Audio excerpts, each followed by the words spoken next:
Sean todos bienvenidos a una nueva edición de Bitácora de Viaje. Y bueno, hoy tengo a un invitado muy especial, Joaquín Ortega, politólogo, Universidad Central de Venezuela, analista, profesor, escritor, profesor universitario. Y bueno, un gusto tenerte acá, Joaquín, mucho gusto conocerte.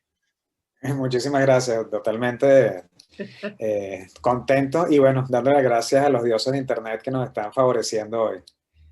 Sí, los dioses han sido benévolos con Así es. nosotros, ¿no? Sí, esto surge porque tenemos ya como 2 semanas, Joaquín, tratando de Así coordinarnos es. para la entrevista de hoy. Joaquín, entrando en tema, Joaquín tiene un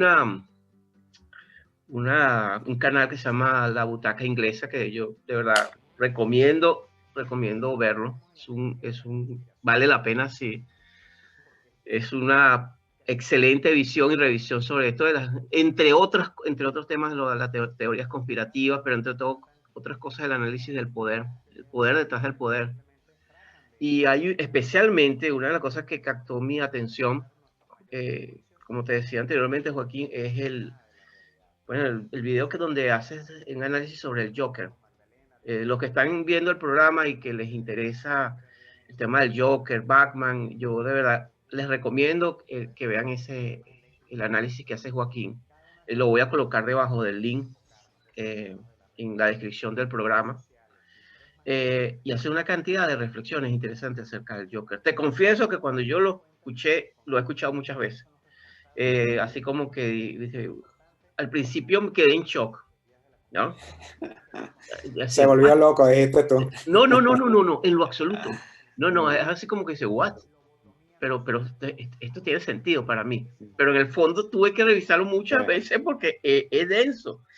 Y eh, fíjate, yo comenzaría con el tema, ¿no?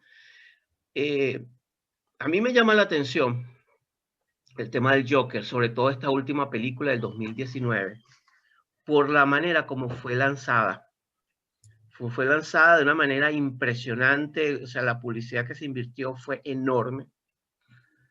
Y es una película donde en la evolución del Joker, que arranca desde 1940, cuando sale en Batman Volumen 1, el primer Joker, hasta este Joker, ha habido, por supuesto, una evolución, no una evolución, había una transformación enorme. Sin embargo, este Joker que hace Phoenix, Joaquín Phoenix, es un Joker que está centrado en lo que en psicología social se conoce como las fuerzas situacionales. Es decir, es el Joker que está inmerso dentro de grandes fuerzas económicas, políticas, sociales, que están influyendo sobre él.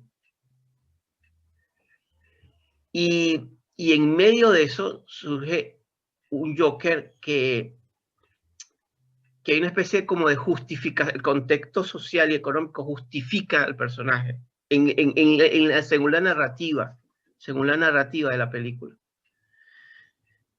Desde ese punto de vista, es este Joker que están presentando y que nos presentan casi como, bueno, un Joker muy especial, un Joker carismático, eh, pero desde tu punto de vista, ¿en presencia de qué estamos con este nuevo Joker del 2019?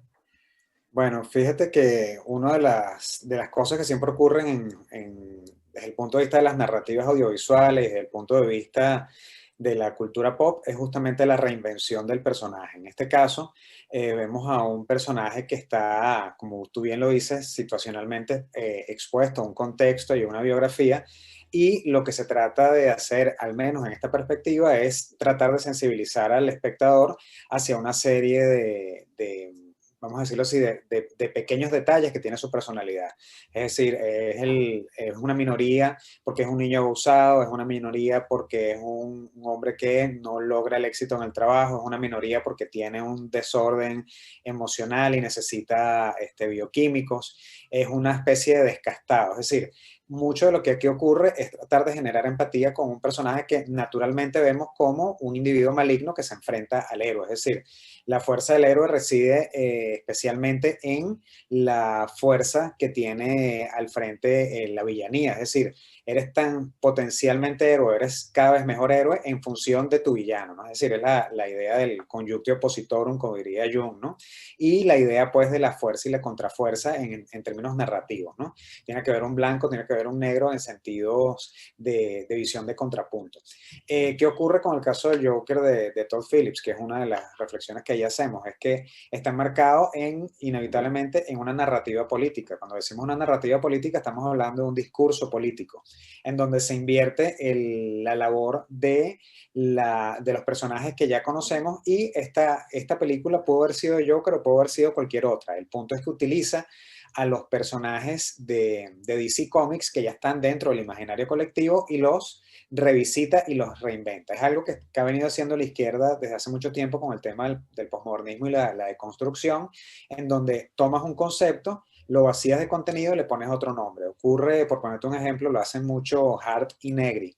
Ellos hablan del concepto de multitud y multitudo, pero entonces toman el concepto de Spinoza o el concepto de Hobbes y le sacan ese contenido y le dejan el nombre. Entonces, cuando tú ves multitud, imperio o poder constituyente, no son más que las resignificaciones, o utilizar, mejor dicho, la carcasa de conceptos que están dentro de la teoría política contemporánea o de la teoría política clásica, y llenarlos de un contenido que en este caso sería la revolución, la lucha entre buenos y malos, la lucha entre ricos y pobres, la vanguardia del proletariado, etcétera, etcétera. Entonces, cuando tú oyes en lees la multitud de Hart y de Negri, lo que están tratando es de reinventar o de venderte la vieja bicicleta de la vanguardia del proletariado. Y así va ocurriendo con muchísimos conceptos. ¿Qué ocurre entonces en el caso del Joker? Que utilizas al personaje malo, lo inviertes, es un tema de ponerlo como bueno, como alguien que tiene toda la razón de ser malo porque el mundo lo ha hecho así, muy en la onda rusoniana,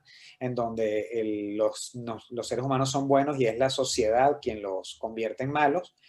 Y se utiliza esto para vender una propuesta política que casualmente, no existe casualidad en política, casualmente la vemos después activada en explosiones sociales en 3 continentes, y justamente están conectadas con el movimiento woke, con la alta globalización, con la idea de destruir las bases de la sociedad occidental como la entendemos.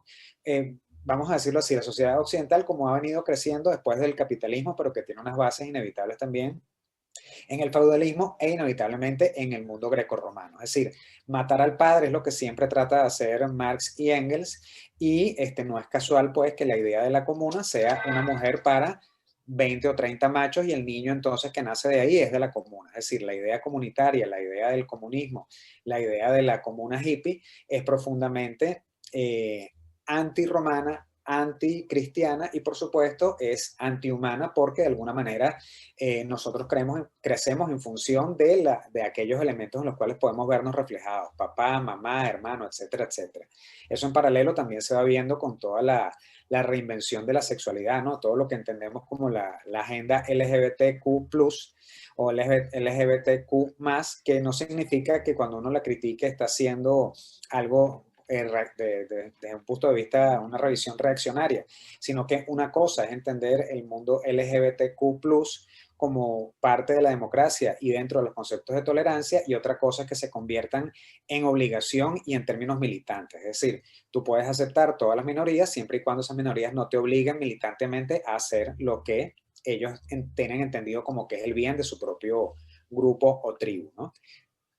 Exactamente, exactamente. El hecho, fíjate que hay un tema con esto del Joker. Tú planteas eh, el, el tema también de la anarquía, central de la anarquía que vemos precisamente en la medida en que va evolucionando se va desarrollando la película. 2 semanas después que se presenta, se estrena la película, estallan las manifestaciones en Chile, especialmente en Santiago de Chile, que incendian medio Santiago. Hay un personaje incluso en las calles vestido del Joker. Eso iba.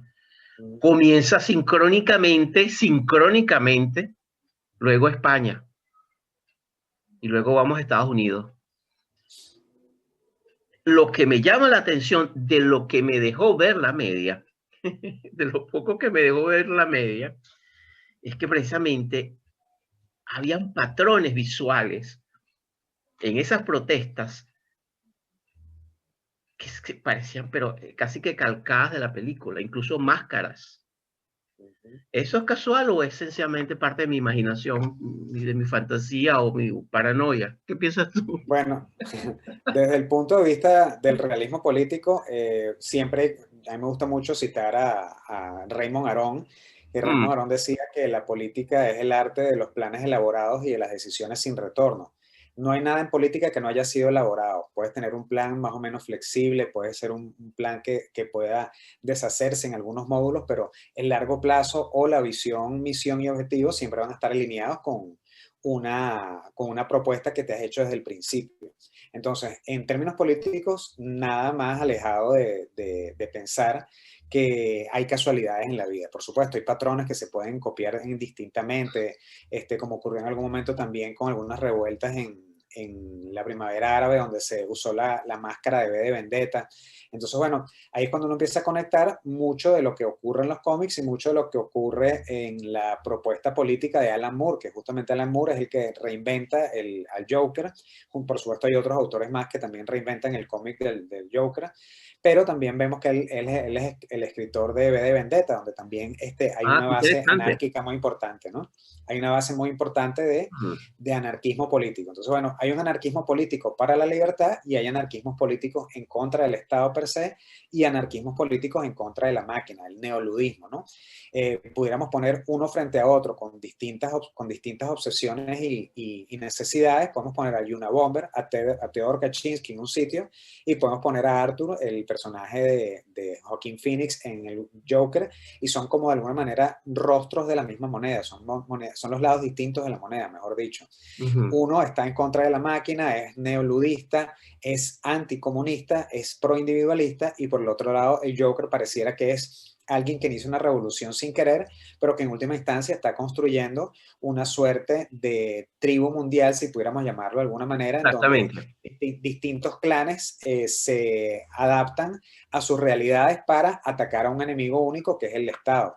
No es casual entonces también que las estructuras de comunicación de estos tres ejemplos que has puesto con respecto a la violencia política estaban inevitablemente conectados con los extremismos de izquierda, y no habían extremistas de derecha. Pudieron haber, como siempre, hay un personaje de ultraderecha o algún personaje, algún elemento radical libre que esté por ahí, pero la estructura organizativa es estructura de izquierda. Es como pensar que la Comuna de París se hizo sola, se estructuró. Es como pensar que lo que estaba haciendo Lenin en contra del zar era parte del zar, era básicamente un plan estructurado.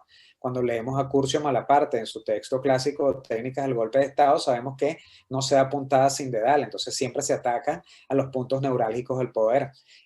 Así que estas manifestaciones tenían un interés fundamental, que era crear una violencia que, entre otras cosas, pusiera contra la pared al orden republicano, al orden liberal o al orden político de cada uno de esos países. No es casual entonces tampoco ver que se obtienen unas reformas políticas en cada uno de esos países que lo que hacen es minar, por un lado, la seguridad que tienen las personas con respecto a sus instituciones. Pensemos en instituciones jurídicas, políticas y de seguridad, pero además de eso mina la idea misma de ciudadanía y la idea misma de sociedad, porque en última instancia los que eran vamos a decirlo así, los capitis de Minutio, los que eran los individuos que estaban de alguna manera amparados y cuidados por el Estado, van a ser, por un lado, los parados, los que no trabajan y los que tienen que cobrar, para tener al Estado constantemente en una suerte de crisis, para que el estado de bienestar siempre esté al borde de la quiebra, pero mantenga entonces ese equilibrio entre clientelismo y poder político. Y por otro lado, tienes inevitablemente también a un grupo de personas que se están convirtiendo en los nuevos rentistas del poder. ¿Quiénes van a ser esos nuevos rentistas del poder? Las personas LGBTQ+. Es decir, está generando una nueva ciudadanía o unos nuevos parados. Antes les decías parados, les decías postergados, etcétera, etcétera. Ahora los nuevos postergados son todas estos seres humanos que además tenemos un elemento adicional que es la transformación quirúrgica y psíquica, en donde ya tú tienes un individuo desestructurado y no es más que un voto mucho más fácil de cooptar que si fueses hombre, mujer, gay o lesbiana. Ahora si tienes un género fluido es mucho más fácil manejarte desde el punto de vista del clientelismo y sobre todo del dominio desde el punto de vista de tu propia autonomía de la racionalidad. Claro. Es que hay escuchándote, me recuerdas una pieza, una canción de una película de los 80 que se llamó Heavy Metal, de animación. Y hay una particularmente que me gusta mucho y la letra que se llama Veterano de las Guerras Psíquicas, de The Blue Blue Oyster Oyster. Cult. Exacto.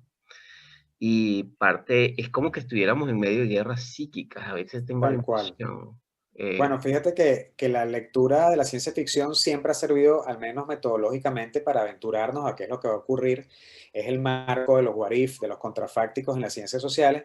Y Sí. justamente esa canción que está basada en la saga que escribe Moorcock, que también escribió letras de canciones con la gente de Blue Oyster Cult, tiene ese elemento. Es decir, el poder político se vale de absolutamente todo lo que tú Todo. consideres que es útil. Entonces, actualmente nos da risa y decimos, no, vale, ¿cómo es eso que algún día van a conquistar mis sueños, que van a haber comerciales en mi cabeza, como en la película Total Recall de Paul Verhoeven? Pero resulta que hace 100 años la gente le daba risa decir que escuchar una canción en la radio le iba a generar una sensibilidad para hacer cosas. Y es básicamente lo que hacen los jingles. De alguna manera los jingles y las sensibilidades emocionales tienen un manejo psicológico más allá de que no tengamos oído musical, siempre hay mensajes que están dentro. Tú lo sabes muy bien por tu actividad en el área psicológica, tienes una cantidad de elementos que te pueden generar una atención y esa atención te permite luego que las personas puedan introducir un mensaje específico de movilización o de ralentización. Sí, de hecho, pienso que ya estamos. Ayer iba por un centro comercial y entonces había una especie de plataforma movible habían 10 pasajeros en esa plataforma con realidad virtual, ¿no? Todos con Imagínate. su casco y entonces había un panel donde tú pagabas X, no sé, si X. Y entonces, ¿qué realidad querías vivir? Eh, Meterte en una jungla con dinosaurios, volar, entrar en la guerra de las galaxias, o sea, todo lo que tú quieras. Lo que Todo hemos visto a través del entretenimiento desde hace muchos años, ¿no? Véase la Dimensión Desconocida o exacto, Black Mirror o Matrix o Ghost in the Shell, que es como la base de eso, ¿no? exacto, En exacto. en el año 2009 apareció un concepto, ahora justamente que estamos hablando de cómo pueden entrar en tus sensibilidades, que era brainjacking, ¿no? Es la mezcla de hijacking como de secuestro, pero con cerebro, ¿no? El autor, si no me equivoco, era Eric McKean. En el año 2009 él empieza a escribir algunas cosas con respecto a eso y nada, todo el mundo se burlaba y le decían que era un loco. Y resulta que, bueno, a partir justamente de que somos seres psico-biosociales, hay una cantidad de elementos que utiliza el poder desde la manera más pragmática para atacar a la psicología o atacar a la sociedad, tu parte social o tu parte biológica. Creo que eso está muy bien visto también en el caso de la película que nos atañe, que es el caso de Joker, porque de verdad ahí vemos una cantidad de cuerpos disociados, uno por excesos de bioquímicos, otros por la falta de bioquímicos, una por una supuesta falta de solidaridad social. Y para cerrar un poco la idea de cómo agarras un personaje y lo reinventas, ¿cuál es el odio principal en la lucha de clases? El odio principal en la lucha de clases es el rico versus el pobre. Por Exacto. eso es que prácticamente, y eso lo saben todas las personas que han militado en la izquierda o tienen vinculaciones con ellos, la primera labor del scout, la primera labor que tiene la persona que va a cooptar a alguien de la izquierda, para la izquierda, es que tenga problemas emocionales. Si tiene problemas con el papá y con la mamá, pues mucho mejor. Eso funciona para la izquierda y funciona también para el mundo del terrorismo y el fundamentalismo. Mientras menos cariño hay hacia los padres, mientras menos cariño hay hacia la familia inmediata, más fácil de que te conviertas en un objeto básicamente manejable y que seas también incluso una suerte de bomba andante, ¿no? Fíjate que ahí hay un elemento que se toca en el Joker, que es el resentimiento. Cómo el resentimiento se utiliza como arma, pero como arma.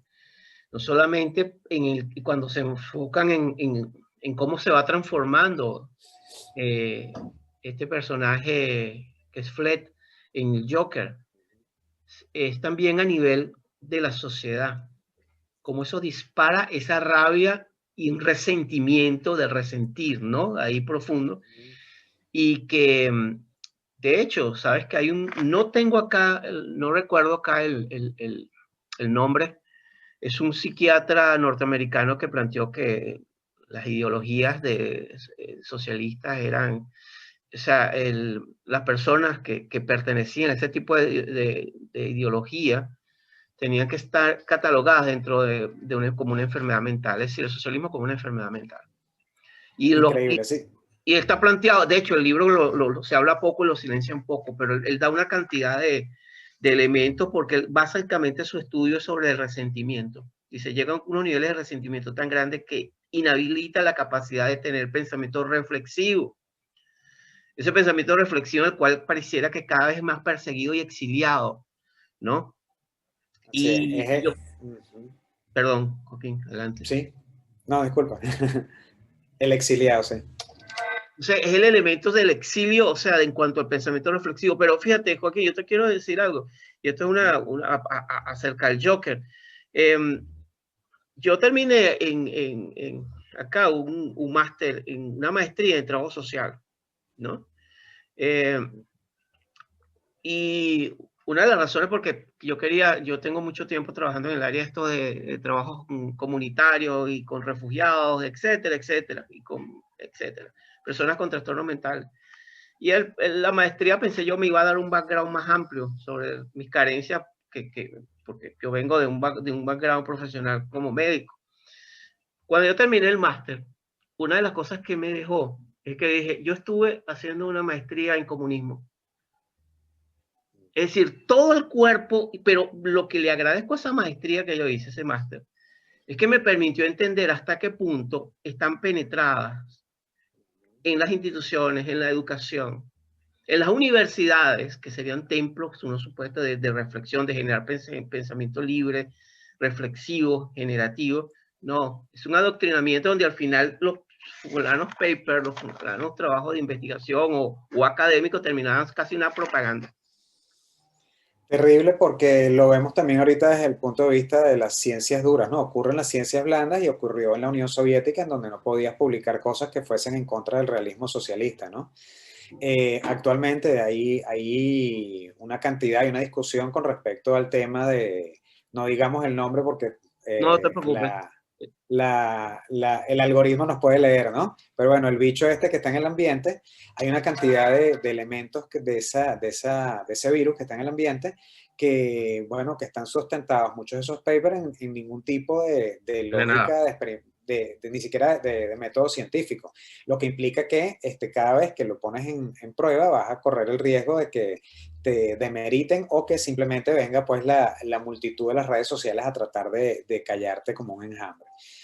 Con los elementos que tú hacías al principio, con el tema del resentimiento, sí es clave. Es decir, no hay nada más importante que estemos con rabia porque el que tiene rabia no piensa. O sea, eso lo vimos los venezolanos durante 20 años, pero especialmente antes y después de las marchas, la gente perdía los parámetros a partir de la rabia, un bombardeo constante, Claro. no solamente del mensaje de los políticos, sino del ambiente en el cual se estaba estando las premarchas o los elementos electorales. Entonces, eso es tan viejo como los manuales comunistas e incluso es tan viejo como el teatro. Recordemos que también el teatro se vale mucho de eso y hay una respuesta típica que te dan muchas personas con respecto a por qué ellos no son de derecha o ellos no son liberales o ellos no son republicanos o ellos, ¿por qué? Básicamente porque ellos son socialistas, ¿no?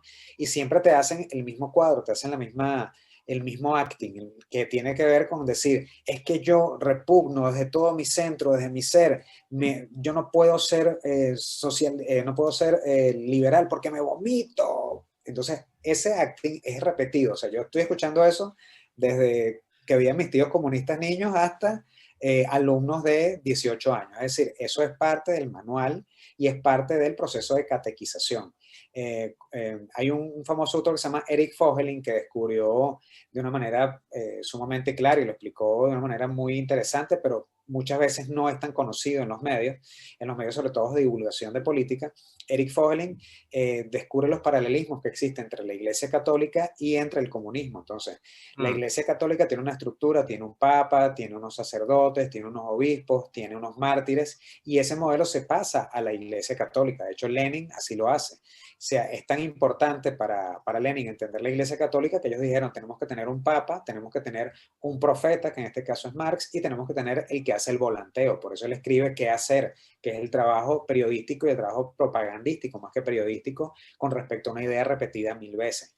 Eso, por supuesto, viene del mismo caldo de cultivo que ya hemos visto en otras oportunidades cuando se habla del totalitarismo, y bueno, por eso comunismo y fascismo son primos hermanos y Por funcionan supuesto, prácticamente igual. por Lo supuesto. lo que cambia tal vez es el enemigo común. Unos odian a los judíos y a las minorías y otros odian al capitalismo, igual lo que yo represente, pero no hay duda de que allí está presente. Fíjate que en el caso de Joker, yo escuché a personas muy inteligentes que entran en esta dinámica emocional del drama en la película y se meten en un folletín, ven la película como si fuese una telenovela. Y hablaba con una profesora que me decía, pero es que el hombre, el tipo era su papá y lo negó. Y yo le digo, mira, en el cómic esa señora está loca. Y te han Exacto. explicado que la señora está loca, que el hijo puede ser de cualquiera. Y decían, no, no, él era el hijo de ella. O sea, se crearon su Exactamente. telenovela, el tema del drama, ¿no? Y por eso la colonización de los productos culturales, cosa que ocurrió en Latinoamérica. ¿Por qué acabaron con las telenovelas en Venezuela? ¿Por qué acabaron desde el poder con todo lo que tiene que ver con caricaturas y con manchetas? Porque es lo que más fácil se comunica y lo que más fácil se entiende. Por eso es que el humor escrito, el humor audiovisual o el humor oral se ha, entre comillas, permitido un poco más, ¿no? Pero definitivamente la forma de colonizar todas las actividades del mundo occidental es del marxismo de onda gramsciana, que justamente hace pues esta idea pues de que si algo funciona en el capitalismo o en la burguesía, tú construyes algo idéntico al frente, le quitas los recursos a este y este se hiergue como la única referencia. En medio de eso, hay lo decía Antonio Gramsci, ¿no? Acerca de tomar el control del pensamiento, moldearlo, transformarlo y llevarlo para generar la revolución, que no podemos hacer por las armas. Y en medio de eso han pasado muchas décadas también, en las cuales todas estas ideas han sido, porque no estamos hablando de una década, es Prácticamente un siglo. un siglo de adoctrinamiento y de penetración, básicamente. Hay que ve a una universidad norteamericana y trata de plantear ideas de libertad y puedes terminar linchado, como ha Sí, pasado porque en Berkeley y Harvard. la estructura es conductista y lamentablemente no utilizaron la diversidad para un pensamiento universal y universalista, sino que las universidades fueron de nuevo también colonizadas por estas ideas de extrema izquierda, que incluso hay personas que ni siquiera se dan cuenta de lo que están pensando. Sí, ¿Por exacto. qué? Porque lamentablemente repiten, es la llamada concepción heredada y hay una educación conductista, entonces es premio y castigo. Y No, por otro lado tienes la educación que es muy simplista, no es la hipersimplificación en donde tú no redactas, sino que haces simplemente muescas, sí, no, verdadero, falso, te vas convirtiendo en un ser binario, que es justamente lo que ellos critican, pero que realmente son. Joaquín, pero ¿cómo fue posible que esa operación tan gigantesca en Yo creo que Occidente? se tomaron con seriedad el asunto y supieron que no iba a ser en 10, en 20, en 30, en 40 años, y bueno, las defensas democráticas bajaron en todas partes del mundo. En todas partes del También mundo. sí, también hay que entender que, bueno, una de las fuerzas motrices del liberalismo político y del liberalismo económico, como lo entendemos, que es la mezcla de libertades y de división de poderes con el libre mercado, también se convirtió en algo, se convirtió lamentablemente en algunos remedos de sí mismo, ¿no? El remedio del ser, diría Heidegger, ¿no? Porque vemos que el mundo financiero se convirtió en una rémora. Entonces, hay un capitalismo financiero que está en contra del capitalismo del trabajo o el capitalismo terrateniente de principios del siglo XIX y se alió directamente con todo lo que tiene que ver con los ilegalismos en el mundo, léase desde de las deseconomías de drogas hasta tráfico de personas, junto a junto a lo más granado del movimiento financiero de las tiranías comunistas. Entonces, al fin y al cabo, en el mundo financiero todos son socios. Y por eso es que muchas veces lo que pasa con la mano izquierda se tapa con la mano derecha e igualmente. A mí me gusta mucho un concepto que se viene utilizando hace unos 5 o 6 años, que es que se habla del capitalismo mafioso y del socialismo de compadres, pero que se voltea, ¿no? También que se interpenetra. Entonces es un capitalismo de compadres y un socialismo mafioso. En última instancia, las cúpulas de poder se relacionan sin ningún tipo de problema. Cuando vemos a lo que ocurre, el manejo económico de la isla de Cuba, en el caso de los Castro, que es más que todo una aristocracia familiar, tú ves por eso las grandes relaciones y lo bien que se llevan con los Borbones en España, o que bien se llevan con pensemos en una empresa como British American Tobacco, pues que está justamente vinculada a las grandes coronas de norteamericanos, americanos, y por supuesto ahí entran toda y cada una de esas ex colonias españolas, que bueno, que se encargaron pues de simplemente manejar el dinero y seguir manejando esas realidades como la isla de Cuba. Pongamos otros ejemplos también vinculados al mundo del comunismo ya no en habla hispana, que básicamente funcionan como unas colonias, son lo mismo. Es decir, la única diferencia, aquí pensemos en Orwell y en Rebelión en la Granja, en Animal Farm, la única diferencia es que ahora ya no está comiendo el señor, el dueño de la granja, sino que lo come el que se la expropió o lo come el alzado, pero en la mesa están sentados los cerdos, el cuervo, que son las iglesias, está el capitalista del país de al lado que viene a ser Inglaterra, o del país que está por ahí más cerca que es Francia, o de Alemania, etcétera, etcétera. Nunca se olvide que en términos reales los intereses políticos siempre privan por encima de cualquier ideología. Lenin construyó su imperio verbal montado ¿en qué? En trenes pagados por el ejército alemán. Cada papel que él escribía en su máquina de escribir personal era papel alemán, era dinero alemán. Entonces, entendamos también que muchas veces los países para acabar con un enemigo temporal apuestan al que les va a funcionar en ese momento, pero lamentablemente a veces los enanos crecen y entonces se convierten en lo que ya vivimos, ¿no? Eso me recuerda a lo que pasó en la Primera y Segunda Guerra Mundial, cuando los financistas de los aliados también eran los financistas del otro lado, con Hitler, ¿no? Totalmente. Y al final fueron los grandes ganadores. Ellos en ambos lados estaban financiando. Fíjate que en esto hay una contraparte del Joker, que es Batman. Y en el Caballero Oscuro, especialmente en el Caballero, ha sido interesante también lo que ha pasado en la otra contradanza, que es Batman. Vamos encontrando un Batman en cada una de estas sagas, en cada una de estas películas, y me estoy preguntando, bueno, frente a este Joker, que Batman va a enfrentarlo, ¿no? O sea, yo quiero que viene ahora con Batman, ¿no? Sí, sí, porque al fin y al cabo también en la trilogía de Nolan, con excepción de la primera, que es la que a mí me gusta, las otras dos las considero muy flojas, a pesar de que puedan servir de disparadores de opinión y de comunicación.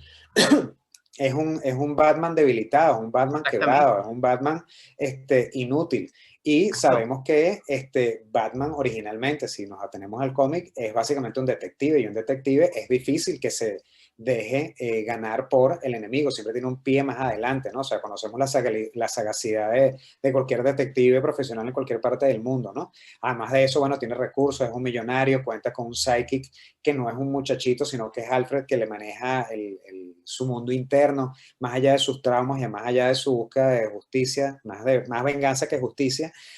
Nos encontramos pues con un personaje que lo van debilitando en cada una de las entregas, y al final no aparece Batman, sino que lo que aparece es, entre comillas, la sociedad. Y además de eso aparece Bane, que si tú notas en la tercera de la trilogía, Bane se parece mucho al Joker, es como la voz de Joker de alguna manera, porque es una especie de justicia revolucionaria, ¿no? El Bane de Nolan es lo más cercano a la visión jacobina de la Revolución Francesa, pero es bueno, también una revolución bolchevique y también es una búsqueda de venganza por la venganza misma. Exactamente, tengo la misma impresión, y eso es algo que yo veo en Batman, como Batman, exactamente, un Batman que va envejeciendo, un Batman que va aislado, frente a cada vez más Jokers que van apareciendo más y más y más y más, ¿no?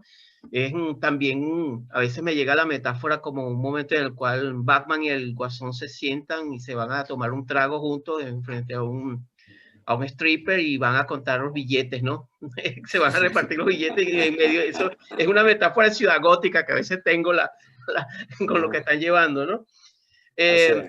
Y eso uno lo ve en la película, exacto, tú lo dices muy bien, y en la película tú ves que ya no hay Batman. Lo que hay es un pequeño Batman y esa es a mí una escena perturbadora cuando llega el Fred y se le acerca, que está en su casa y le hace una sonrisa, le mueve la cara y le hace una sonrisa. Me pareció, es perturbadora, de verdad. Totalmente. Definitivamente, bueno, las películas son adaptaciones de los cómics, a veces uno quiere que sean idénticas y bueno, también ahí hay un proceso de co-creación, pero básicamente lo que están dándole al público es dos opciones. Una, asumir el mal porque el mal ahora es cool, ser malo es cool. Fíjate que no es el caso de Joker, es el caso de Cruella de Vil, es el caso de Blancanieves, es el caso de buscar la justificación al mal, ¿no? Pobrecita, ella es mala porque le hicieron algo. Cuando simplemente sabemos que hay personas que pueden venir con ese gen, ¿no? La famosa, esta disciplina que se llama ponerología, que es la búsqueda de la interpretación del mal o la búsqueda ética de la comprensión ética del mal, también trata de dar cuenta de eso y bueno, hay personas que son básicamente malas, que nacieron por mal, lo decía Hannah Arendt con el tema de la banalidad del mal, a veces lo hace porque eres simplemente un funcionario, pero en otros casos sí hay un sadismo y una precisión y una perpetración del mal estructurado. En ese final de las dos últimas películas de Batman de Nolan, lo que queda de alguna manera es como una especie de resquicio a que viene un nuevo Batman, es decir, el que toma la antorcha, el personaje de Robin 2, que se convertiría en Batman 2. Y también, bueno, la idea de que la policía puede armarse, que la sociedad puede organizarse, que la policía, mejor dicho, puede hacer una labor mucho más pedagógica, por ejemplo, de alguna manera más que represiva, ¿no? Recordemos que también en el mundo de DC, y esto lo trabajan muchos autores, Metrópolis y Ciudad Gótica son como dos caras de la misma moneda, es una especie de Nueva York en donde una es Manhattan y la otra es el downtown, ¿no? Correcto. Entonces ahí vemos que a veces Ciudad Gótica es como un Harlem o el Bronx o algo por el estilo, ¿no? Que también está cruzada en algunas de sus visiones por la arquitectura de Robert Moses, ¿no? Que ese es otro de los temas que a veces uno deja de lado, cómo la psicología de los personajes se transforma a partir del espacio en donde vives. Lo vemos en el caso de Venezuela, los edificios de Misión Vivienda están construidos como pajareras con unas especies de ventanas que son lo más cercano, por supuesto, funcionarán para el diseño de la tundra rusa, ¿no? Pero no funcionan para el diseño venezolano y de ahí lo que puede salir, imagínate un edificio con una ventanita de este tamaño en Vargas, ¿no? Ahí no pueden salir seres humanos estructurados, y no pueden salir seres humanos que tengan una socialización mínima. Por eso es que todo esto responde, y hay que verlo con su justa medida y con total responsabilidad, con un diseño estructurado para la destrucción del ser humano, la destrucción del individuo, destruirlo prácticamente desde su ADN, ¿no? Por un lado, con la transformación y la transformación quirúrgica y psicológica de los seres humanos, pero además de eso, el que ya está hecho, hacerlo crecer en unos espacios en donde sea lo más cercano a la cárcel, que es lo que estamos viviendo también con el caso de la pandemia. Estamos viviendo las mismas cosas que le pasan a alguien que sale de la cárcel.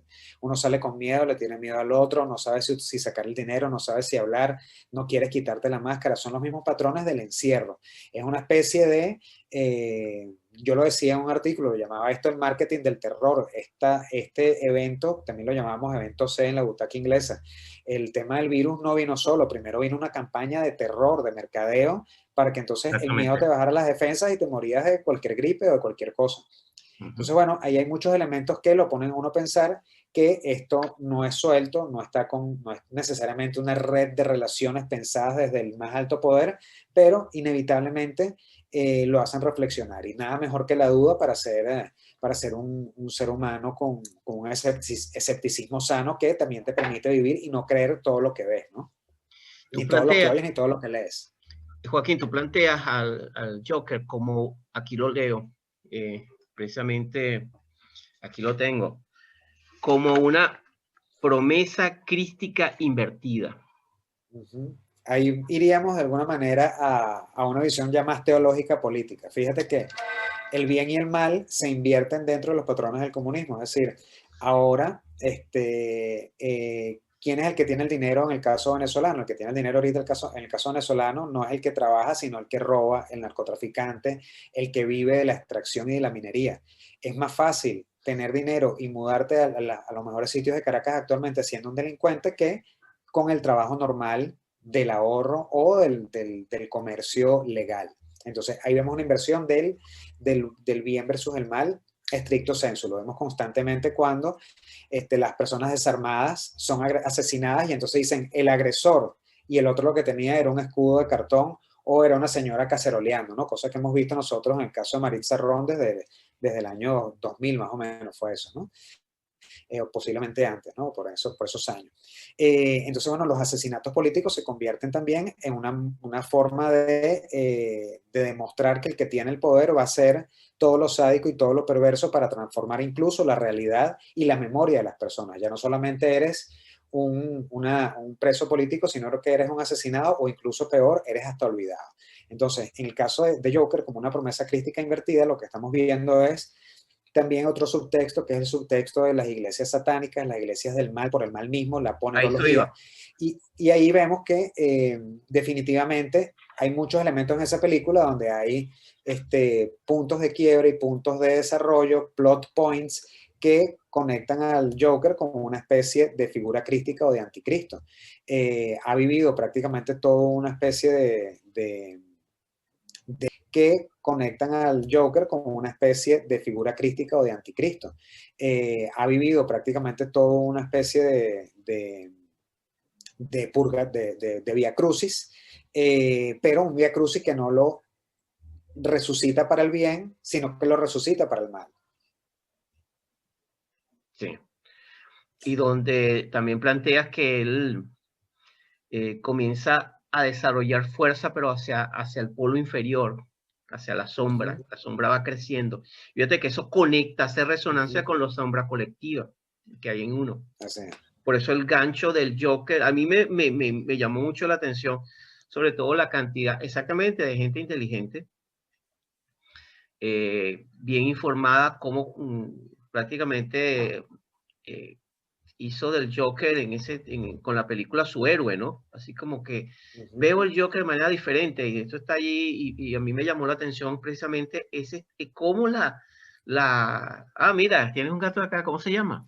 Sí, este gato, por cierto, hablando del infierno, se llama Dante. Ah, Dante, qué nombre tan Sí. fantástico. Me refería un poco a eso Cómo la gente inteligente se convierte fácilmente en el discurso maniqueo. Además, personas que han pasado por todas las grandes teorías, lamentablemente tienen un retroceso, una involución y vuelven otra vez a los patrones idiotizantes y primitivizantes de la derecha y la izquierda, cuando hay mucha más carne en la política que esas dos tendencias, más allá de que sepamos que están actualmente enfrentadas y están haciendo todo lo posible porque lo que entendemos como polis, como ciudad, se convierta justamente en lo que ellos quieren, que es un espacio para la sombra, un espacio para la violencia, un espacio para la tranza, en donde lo humano se pierda. Fíjate que también hay una cosa interesante que tú planteas dentro de esta, que es la presencia, es decir, las escuelas satanistas tomando el lobby, ¿no? Como las iglesias desde Anton Sandor Lavey, ¿te acuerdas? Ya que desde todo este tema que se viene gestando desde la contracultura del mayo del 68, toda una cantidad de movimientos con el potencial humano en psicología, es decir, eso que antes incluso todavía gente idealiza como los años de la transformación, de la revolución, realmente fue el cultivo de muchos de estos momentos, o sea, de esos polvos, estos lodos, ¿no? Ok. Entonces, bueno, un poco jugando digamos, a esta suerte de parodia perversa que es que ya existen unas ideas, pero entonces tú las retomas y las dices como tuyas. El satanismo retoma esas ideas de la ilustración y las convierte en una especie de discurso propio. Así como ocurre en el caso del progresismo. Fíjate que el progresismo, en el caso del progresismo vamos a ver, la idea de progreso que decía Nisbet en uno de sus textos, que es la idea justamente del éxito individual, del éxito profesional, la idea de que la máquina puede mejorar al ser humano desde todo punto de vista. A partir de allí, lo que entiende el filósofo es que, bueno, que el mundo va a mejorar a partir de su ratio técnica, ¿no? A partir de su absoluta invención y a su idea de construcción de un aparato nuevo. Fíjate que esta idea es tan vieja como la Torre de Babel, ¿no? Es decir, construir un aparato tan grande que nos acercara a Dios y que nos pusiera por encima de él incluso. Está en el mito de Ícaro también. Entonces, bueno, el satanismo de alguna manera retoma las ideas clásicas del iluminismo, en donde la razón es el centro del discurso, en donde el ser humano es el centro del universo, en donde el arte, la estética, todo gira en torno al ser humano, y entonces lo venden como que esa es la opción. Entonces, fíjate, los satanistas dicen que ellos quieren a los perritos, que ellos tienen, que no les importa con la gente que crean en lo que quieran, porque lo importante es la tolerancia. Dicen que lo que hace la gente en su fuero interno no es tan importante, es más importante, o mejor dicho, no es tan importante cómo se relacionen con el resto de los ciudadanos, es decir, es un buen ciudadano promedio. ¿Cuándo pasó eso también? Bueno, cuando el liberalismo pierde su fuelle social y el liberalismo político termina siendo chupado por los socialismos. Es decir, todas las agendas que tenía el liberalismo político de principios del siglo XIX, pero finales del siglo XVIII, principios del siglo XIX, después del invento del spinning wheel y a partir de toda la idea del maquinismo, está en la agenda liberal, pero la dejan de un lado porque se quedan solamente en el tema económico y viene a la izquierda los socialismos utópicos a robar las ideas principales que ya estaban en el progresismo, mejor dicho, en el progresismo liberal. Aquí el progresismo se ha vuelto como una especie de insulto para la izquierda, pero la idea de progreso es una idea fundamentalmente racional, es creer en la técnica e incluso en la multiplicación del capital. Eso es algo que se ha perdido en el tiempo en términos de teoría política porque de nuevo lo que hay es una confusión con respecto al tiempo, a la forma en cómo nos comunicamos en términos de ciudadanía política. Entonces, los satánicos juegan con eso, tienen una distinción, una de tantas distinciones, que es el satanismo, vamos a decirlo así, el satanismo luciferino y el satanismo no luciferino. Uno es más racional y simplemente cree en el ser humano y utiliza la excusa del culto satánico para buscarle pleito a las religiones, y otros sí son abiertamente satánicos, en donde hacen parodias de misa, en donde el vino se convierte en sangre, en donde hay unas actividades sexuales para cerrar con una especie de gran orgía, que de nuevo también conecta con tradiciones celtas, con tradiciones paganas, etcétera, etcétera.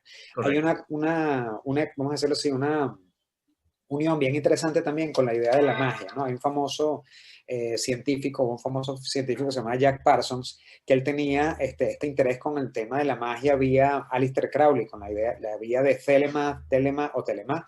Claro. Y a partir de allí, él conjuga su exploración en roquetería con un trabajo diario, vamos a decirlo así. En la mañana trabajaba sacando cuentas para poner cohetes en órbita, y en la tarde hacía magia, orgías, y experimentaba con drogas y trataba de abrirse un portal para traer al eterno femenino maligno a la Tierra. Entonces, bueno, ahí vemos que hay un uso de esta idea de capacidades absolutas del ser humano por encima de los dioses o por encima de Dios.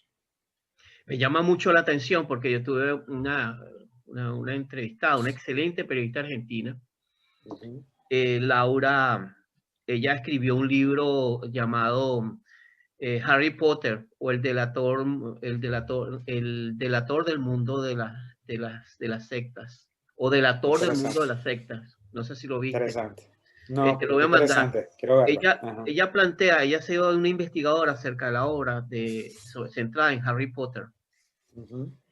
Y una de las conclusiones que ella, que es interesante, ella habla de Harry Potter, y lo mismo con el Principito, como especies de manuales donde donde es abiertamente, tiene abiertamente una inclinación hacia el satanismo y hacia la magia negra. Al principio uno puede quedar en shock, ¿no? Sí. Pero cuando tú revisas desde el punto de vista oculto, la simbología, por ejemplo, algo que a mí me llama mucho la atención y que no me estoy desviando, no nos estamos desviando del tema del Joker, por cierto.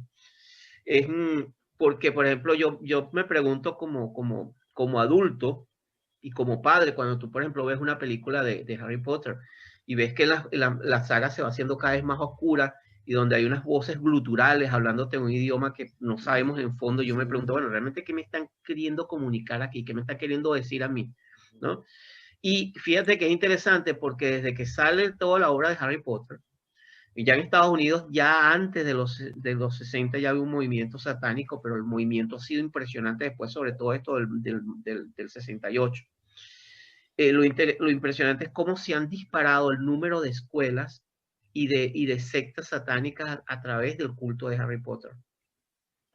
Qué interesante. Bueno, al fin y al cabo, digamos que el ocultismo siempre ha estado ahí, ¿no? Hay Estaba un allí. ocultismo, hay un ocultismo de raíz hermética en donde, bueno, se traduce pues en lo que la tradición entiende como la hermandad blanca, y por otro lado está el tema de la hermandad oscura o el mundo oscuro, lo que se presenta también el Batman primero de Nolan con el sitio donde crece Ra's al Ghul y donde entrena a Batman, que es justamente la Liga de las Sombras, ¿no?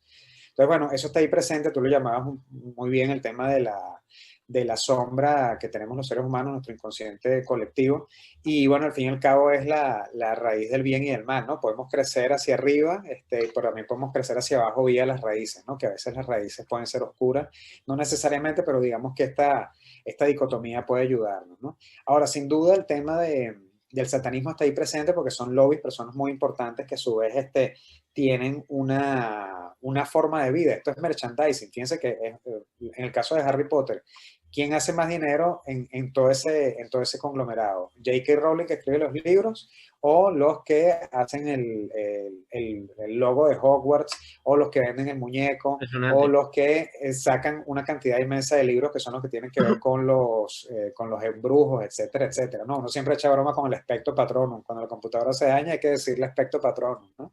Pero bueno, Ajá. típico que hasta uno también tiene ese lenguaje, porque ya es parte de la cultura popular, ¿no?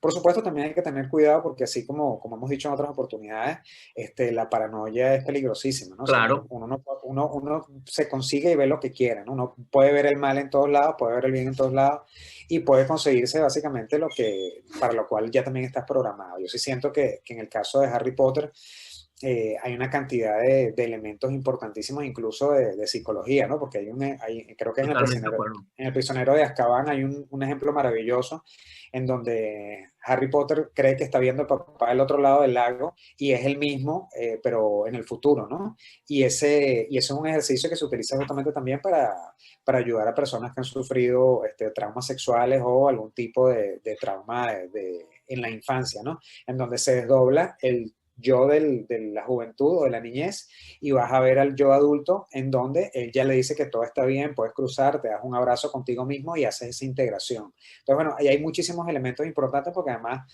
J.K. Rowling se nota que es una mujer que hizo mucha terapia, sigue haciendo terapia e incluso ella ha roto con cierto nivel lo que podemos entender actualmente como la iglesia de la vamos a decirlo así, la tradición oscura oficial. La iglesia de la tradición oscura oficial es todo lo que dice Lady Gaga está bien, todo lo que salga en los comerciales de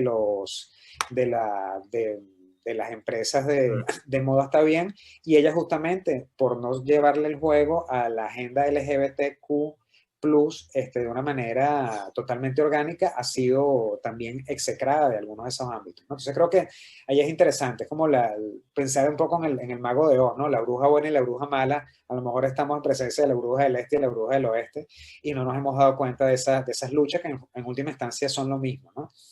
Cuando tú decías hace un rato el tema del satanismo y cómo actualmente vivimos una parodia, una parodia, una parodia, mientras uno va más hacia atrás llega a Egipto, pero mientras va uno más hacia atrás va a Mesopotamia y consigue un poco las tradiciones Exacto. cabalísticas, ¿no? Y es maravilloso porque uno lo que ve en el arquetipo del mago es básicamente la vida de Salomón. Uno lo que ve mucho en el arquetipo de ciertos gobernantes es el arquetipo de David.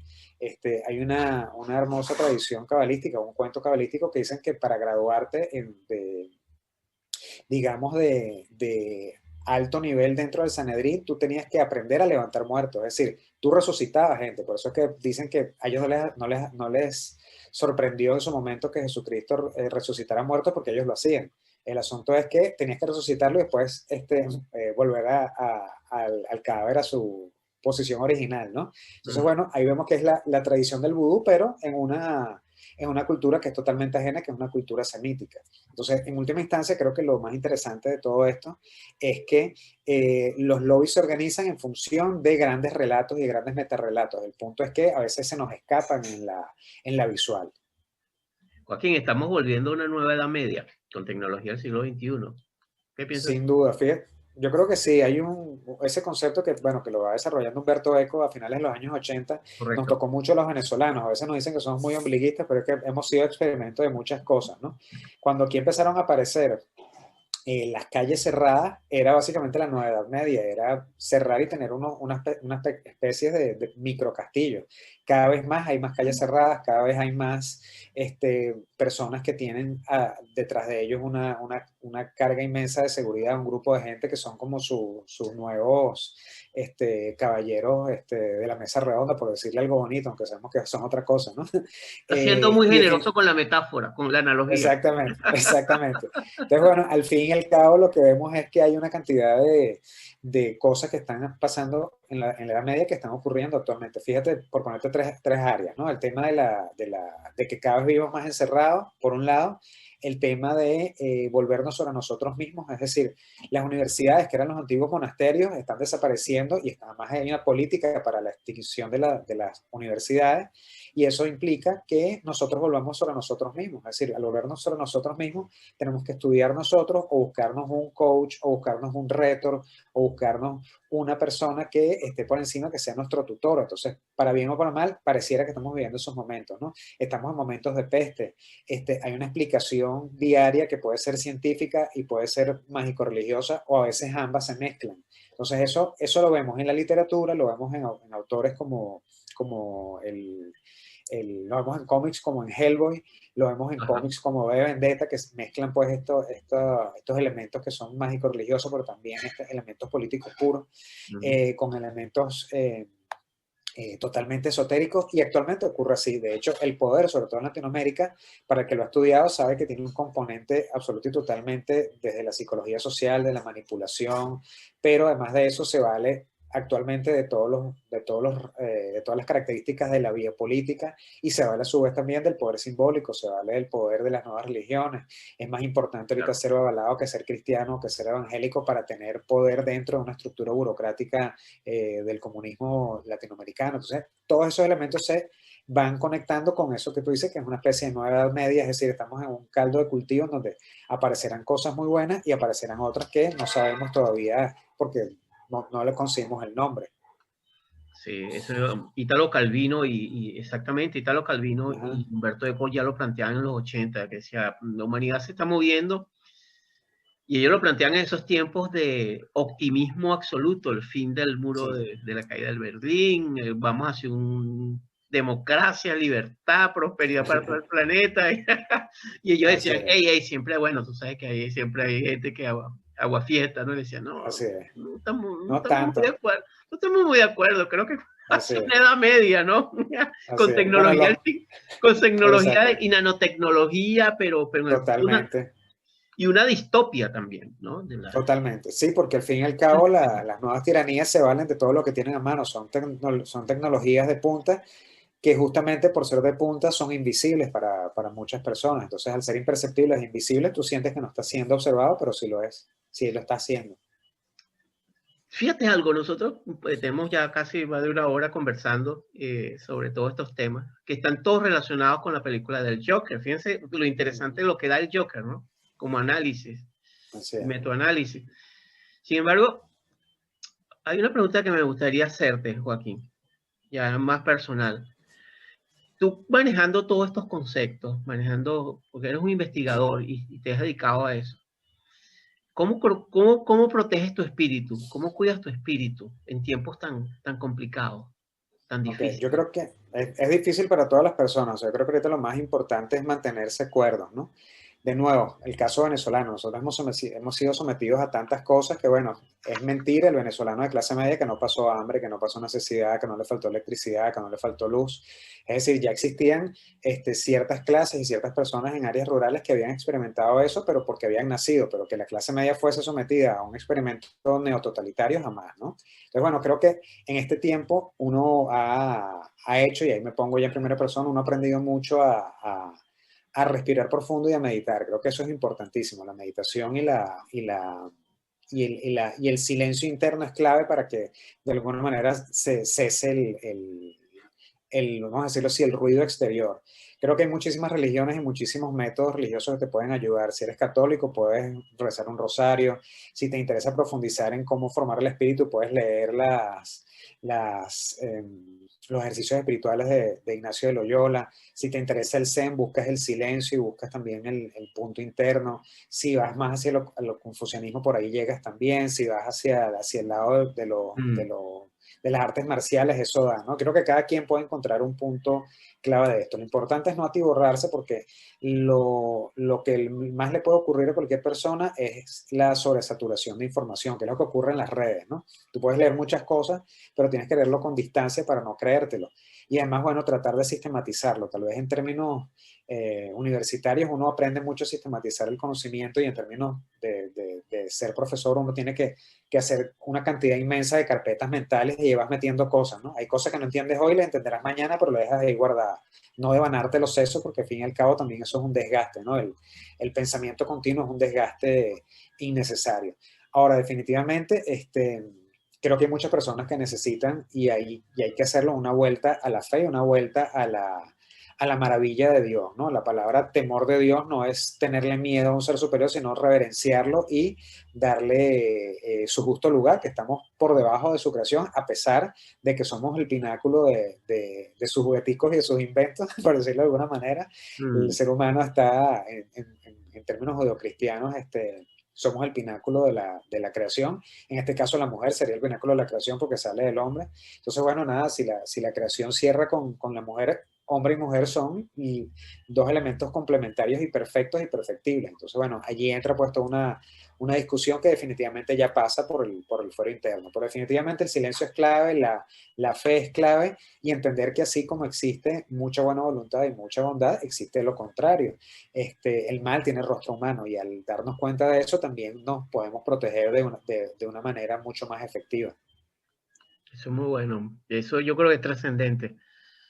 Yo tengo la metáfora de, como te comentaba, de la canción de Blue Oyster Cult, veterano de las guerras psíquicas. Cuando uno ha sido un veterano, como hemos sido los venezolanos veteranos de guerras psíquicas, a los cuales hemos sido sometidos, y eso lo conversaba hace tiempo con varias personas.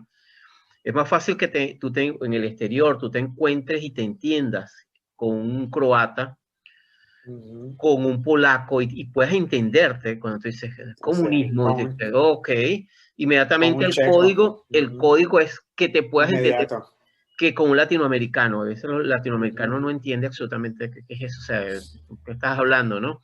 Así es. Y yo creo que nos ha tocado una experiencia de mucha resiliencia, una experiencia de mucha transformación alquímica en términos, usamos términos más jungianos. Sí. Y también yo apuesto un poco a lo que es el tema de la transformación cultural, ¿no? Yo creo que también hay esa experiencia que nos ha tocado del exilio. Yo tengo 14 años que no he regresado a Venezuela, tengo 14 años que no veo a mi familia. Entonces, son transformaciones que uno le toca y una de las cosas que yo asumí, Joaquín, con todo esto que estamos conversando es el no casarme con ser víctima. O sea, no me da la gana de ser víctima. Y eso no implica que uno no sea vulnerable, eso no implica que no seamos frágiles, pero creo que de la vulnerabilidad también surgen grandes oportunidades. Y yo lo que veo es que también hay por ahí le escuché a alguien decir que Venezuela estaba comenzando a atravesar el camino de los países serios, maduros. Todo era como sentido del humor, que banalizaba el mar, ¿no? Que es una especie de banalización de todo. Yo creo que esta experiencia nos ha dado ese rostro necesario y ese contrabalance también, esa necesidad justa de mirar las cosas con la profundidad con la cual tú nos has compartido. Y también otra reflexión que me hago aquí en voz alta contigo es algo que muchas veces pasa de lado y que yo observo en la película del Joker. El papel en inglés es lo que es el bystander, del observador. ¿Qué pasa? Todo lo que nos han estado escuchando, ¿qué pasa conmigo? Cuando, por ejemplo, yo escucho en el fondo de mi puerta con mi vecino un padre o una madre que está torturando, que está golpeando a su hijo pequeño, que puede ser ese pequeño Fred, potencialmente el Joker del futuro. ¿Dónde está mi responsabilidad como ser humano y como ciudadano? De hacer algo, aunque sea llamar. Hay veces que estamos en Ciudad Gótica y no hay policías ni nada, pero ¿qué puedo hacer yo? ¿No? Y también, y eso es lo que ha sido estudiado por no solamente Philip Zimbardo en el efecto Lucifer, sino también por Ervin Stout, que es un tipo impresionantemente inteligente, tiene varios libros, uno de la psicología del bien y del mal y la psicología del terrorismo. Él fue un sobreviviente de campos de concentración y se dedicó por 40 años, igual que Zimbardo, a estudiar el mal en niños, adolescentes y en grupos. Y hacer el bien, ¿no? Él dice, ¿por qué los niños, adolescentes, grupos y comunidades hacen el bien o hacen el mal, ¿no? Y entonces y uno de los papeles centrales de sus 4 décadas de investigación es el papel del ciudadano, de la responsabilidad con el otro. Entonces, en la medida en que uno también se va a dar cuenta que no solamente mi nivel de supervivencia, sino también qué puedo hacer por el otro y qué puedo hacer sobre todo cuando estamos en presencia del mal, que no es que una de las cosas más terribles en esto de la posmodernidad es que todo es relativo. No es que el mal depende como tú lo veas, porque todo, entonces estás viendo que alguien lo están golpeando salvajemente. No, es que sencillamente eso es una interacción eso no es real. La realidad no existe. No, yo creo que eso es unas armas muy terribles, que ha hecho mucho daño. Porque, señores, la realidad sí existe y pega durísimo. Totalmente. Bueno, como decía el psiquiatra, el escritor del hombre que confundió a su mujer con un sombrero, ahorita se me escapa el nombre. Él decía, ¿tú crees que la realidad no existe? Bueno, échale tungsteno a un pie tuyo para ver qué pasa, ¿no? Bueno, entonces, bueno.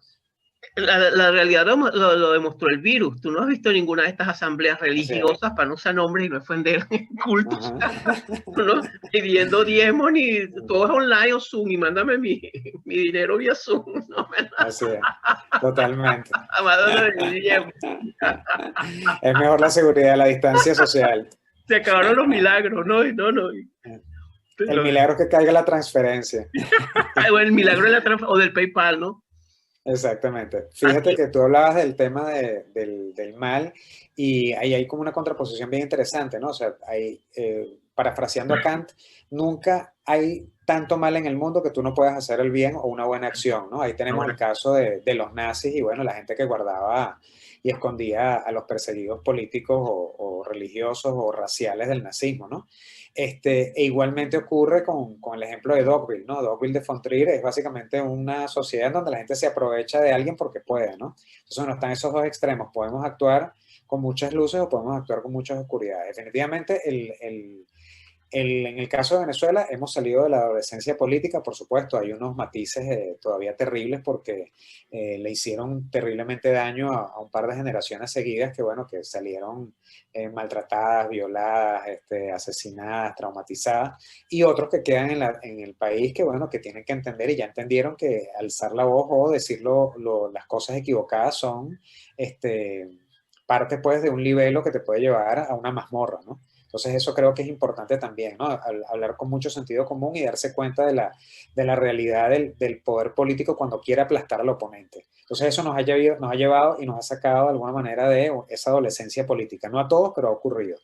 Y ese balance entre el bien y el mal, tal vez como tú lo comentabas, con personas que han vivido los fascismos o el comunismo, que nos pone de alguna manera en la misma línea argumental y en la misma línea comunicacional, también hace que seamos mejores comunicadores. Explicar lo que ha pasado en Venezuela es parte también de nuestra enseñanza. Uno recuerda en el año 98 cuando decía la gente, no creo, y resulta que todo lo que nos decían los cubanos, todo lo que nos decían los argentinos, todo lo que nos decían los checos, se cumplió en Venezuela un día tras otro a la vez. Entonces, bueno, Quien pueda escucharnos, maravilloso, quien no pueda escucharnos no estaba preparado, Válido. pero de nuevo el tema es eso, pues no ser víctima, o sea, puedes haber sufrido, puedes haber recibido golpes, pero bueno, puedes curar tus heridas con hielo, lamértelas, curar tu psique, siempre hay una posibilidad de ir un paso más adelante a partir de tus propias crisis emocionales y físicas. Fíjate que en medio de eso, Joaquín, una cosa ya cerrando, en el Joker, fíjate que no hay héroes. Llama la atención. Que creo que es a propósito, ¿no? No hay héroes. Sí. Y ante eso, tal vez mi reflexión contigo sobre el papel del liderazgo, el papel del líder. Nosotros, Federico Bocanera, que para mí es un tipo extremadamente inteligente, de verdad valiosísimo y siempre da esos aportes fuera de la caja, igual que Aura Palermo. Los llama micropolíticos, creo que es una buena definición. Es decir, gente que se perdió y que yo pienso que el ciudadano ha ido creciendo, se ha ido desarrollando, no todos, pero sí hay un número cada vez más exponencial donde ya ese liderazgo ya no, es de papel, que hay gente que no nos representa de ninguna manera.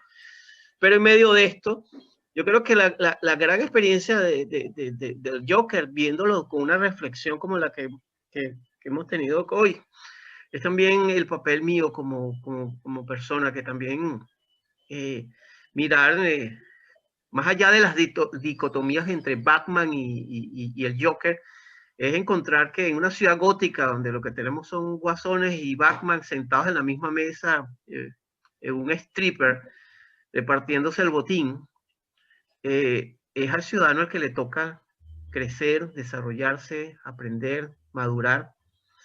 Y yo creo que es una experiencia muy poderosa, ¿sabes? Una experiencia que es lo que hace que una sociedad, porque ella es 1, 2, 3, 4, 5, 6, y pasa en sentido reverso a lo que pasó con el proceso de anarquía con el Joker.